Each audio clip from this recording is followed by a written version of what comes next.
បញ្ហាមិនលើសពីសមត្ថភាពរបស់យើងទេត្រូវតែជឿជាក់លើសមត្ថភាពរបស់យើងថាយើងអាចឆ្លងកាត់វាបានយើងអាចដើរកាត់វាបានដោយស្នាមញញឹមរបស់យើង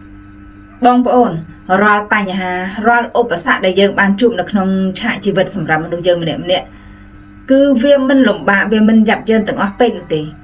អ្វីដែលវាលំបាកអ្វីដែលវាយ៉ាប់យ៉ឺនគឺដោយសារតែការគិតរបស់យើងការគិតរបស់យើងគឺបែបអវិជ្ជមានបែបអវិជ្ជមានយ៉ាងម៉េចបញ្ហាដែលចូលមកហើយគិតថាវាលំបាករោគច្រកចេញមិនឃើញមិនដឹងថាដោះស្រាយដោយវិធីណាសមត្ថភាពរបស់ខ្លួនឯងអាចដោះស្រាយបញ្ហានឹងកើតអត់នេះហើយគឺជាការគិតបែបអវិជ្ជមានការគិតបែបនេះបានន័យថាបងប្អូនបានពង្រីកបញ្ហាដែលបងប្អូនបានជួបប្រទេសរួចទៅហើយនៅពេលដែលបងប្អូនពង្រីកបញ្ហាដែលបងប្អូនបានជួបបញ្ហាធំខ្លួនយើងទូចតែយើងមានសមត្ថភាពឯណានឹងដោះស្រាយបញ្ហាដែលយើងបានជួបតែបើយើងត្រឡប់មកគិតបញ្ហាដែលយើងបានជួបយើងបើកចិត្តទទួលយកយើងសិក្សាពីបញ្ហាដែលយើងបានជួបតើបញ្ហាហ្នឹងគឺជាបញ្ហាអីដែលយើងបានជួបយើងសិក្សាពីបញ្ហាឲ្យបានច្បាស់លាស់សិនហើយយើងបំបែកបញ្ហាជាតូចដើម្បីងាយក្នុងការដោះស្រាយហើយយើងគិតថាបញ្ហាដែលយើងបានជួបប្រទេសហ្នឹងគឺមិនលើសពីសមត្ថភាពដែលយើងបានជួបនោះឡើយមិនលើសពីសមត្ថភាពយើងដែលអាចដោះស្រាយបញ្ហានោះឡើយហើយការគិតបែបនេះ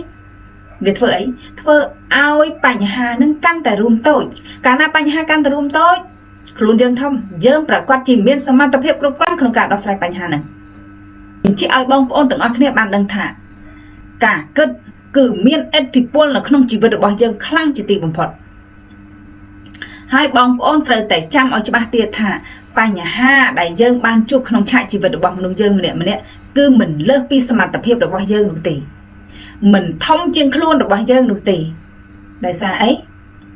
ដោយសារតែយើងខ្លួនយើងប៉ុណ្ណេះយើងប្រកាសជាជួបបញ្ហាប៉ុណ្ណឹងឧទាហរណ៍ដូចជាសិស្សថ្នាក់មត្តេយ្យលោកគ្រូអ្នកគ្រូគឺមិនដែលយកកិច្ចការថ្នាក់ទី1ថ្នាក់ទី2ទី3មកដាក់ឲ្យសិស្សថ្នាក់មត្តេយ្យធ្វើទេប្រកាសជាយកមេរៀនថ្នាក់មត្តេយ្យមកដាក់ឲ្យសិស្សថ្នាក់មត្តេយ្យធ្វើហើយនៅពេលដែលយើងឡើងដល់ថ្នាក់ទី2ទី3ត្រឹមតែកិច្ចការមេរៀនថ្នាក់មត្តេយ្យថ្នាក់ទី1ទី2យើងជាសិស្សថ្នាក់ទី3ស៊ីថុយ